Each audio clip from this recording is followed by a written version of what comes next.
নমস্কাৰ এটা নতুন ভিডিঅ'লৈ আপোনালোকক স্বাগতম জনাইছো। মই আজি আহিছো এনেকুৱা এটা ধুনীয়া প্লেচ, প্ৰকৃতিৰ মাজত আছো আৰু মোৰ সন্মুখত এখন নদী, কহা নদী। বতৰটো চাওকচোন কিমান ফৰকাল আৰু সন্মুখত এখন বিশাল নদী। সৌ নাওখনেদি মই ইটো পাৰলৈ পাৰ হৈ যাম। মোৰ লগৰীয়াসকল মই যাৰ ওচৰলৈ আহিছো ইটো পাৰে আছে আৰু এই মাছমৰীয়াই মাছ মাৰি আহিছে আৰু যথেষ্ট পালে দেখিছো ইয়াৰ পৰা, আপোনালোকে কেমেৰাত দেখা নাই।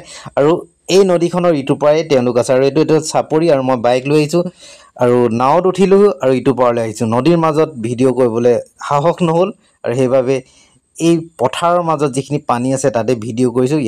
আৰু মোক নাৱত পাৰ কৰাই অনাটো আমাৰ গাঁৱৰ অমিত এক্সপাৰ্ট, আৰু তেওঁলোকে তাত জাল পাতে আৰু জাল পাতত ইমান মাছ লাগিলে চাওক, লোকেল মাছ, নেৰিয়া, পাভ, বৰালি, পুঠি আৰু এইখিনি খাবলৈ মই আজি ইয়ালৈ আহিছোঁ, এই আমেজ ল'বলৈ। আৰু আলু কাটি আছে সোণটোত দাই আৰু মাছ বচাত ব্যস্ত এজন এক্সপাৰ্ট বুবু হ'ল মাছ বচাত এক্সপাৰ্ট আৰু মাছ বাছি আছে। এই এক কাঁহী মাছ আজি খোৱা হ'ব আৰু লগত মাংসও আছে, দেখুৱাম আপোনালোকক।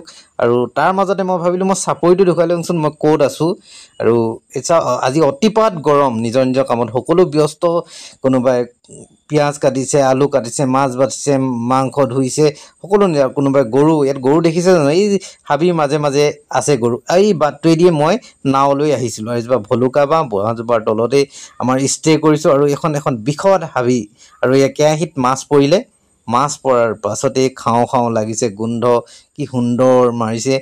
আৰু পথাৰৰ মাজত সোনকালে হ'ব কাৰণ জুইত দিছে, অতিপাত জুই দিছে। আৰু ইখন কেৰাহীত আমাৰ মাংস বনিব আৰু এয়া টাচ, য'ত মোবাইল নাথাকে তাত টাচেই সুন্দৰ টাইম পাছ। আমিও এটা সময়ত পথাৰত যেতিয়া গৰু ৰখিবলৈ গৈছিলোঁ এই টাচ খেলিছিলোঁ, তাতেই শিকিছিলোঁ টাচ খেলিবলৈ, কেনেকৈনো খেলে। এক সুন্দৰ টাইম পাছ সঁচাকৈ। আৰু ইখন কেৰাহীত এই মেগীৰ নিচিনা এইবোৰ দেখিছে যে পিঁয়াজ, ভুল নকৰিব মেগী বুলি। আৰু ইয়াতেই মাংস বনিব আৰু হেতাখন চাওকচোন বাঁহৰ, যেন তেনে হৈছে। আৰু এইপিনে মাছ হৈ গ'ল, দুটুকুৰা মোৰ ভাগত পৰিলে।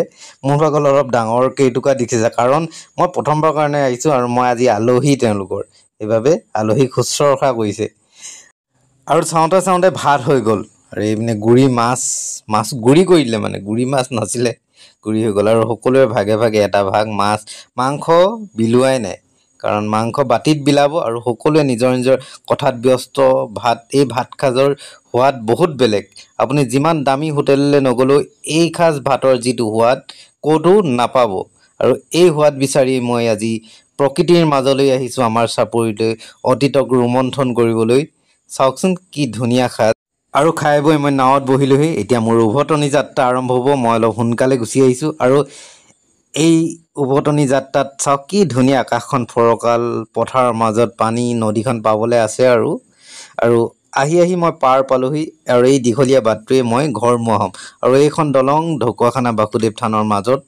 আৰু ইমানতে মোৰ ভিডিঅ'টো সমাপ্ত কৰিছোঁ। আপোনালোকে ইমান দেৰি ভিডিঅ'টো চাই থকাৰ বাবে ধন্যবাদ।